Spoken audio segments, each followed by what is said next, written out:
там, където идват туристите. Това е, няма други начини не са измислени.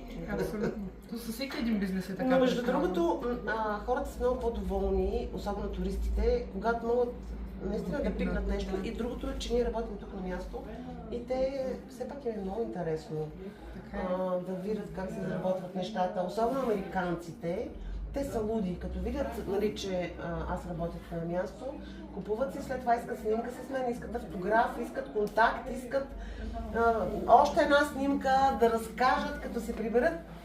Имам усещането, че все повече намалява ръчния труд, особено в Щатите.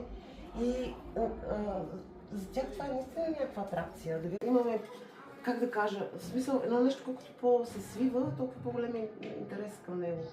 Нали, от търговска гледна точка. Малко предлагане. Голямо търсене.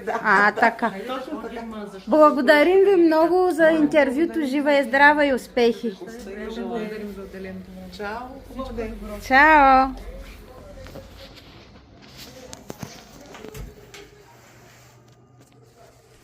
И чакаме, от цял свят хора идват. А вие как промотирате, освен тук в Дюкянчото, имате ли страница в интернет? Чудесно. В интернет, в Инстаграм и Фейсбук. И чуждестранните туристи сигурно много се радват така. Да, радват се, нали, като търговия само в България. С куриер работим, по интернет говорим, защото в чужбина е трудно. Иначе на място, в смисъл, то си е работилница и си работиме тук и си продаваме. Нали.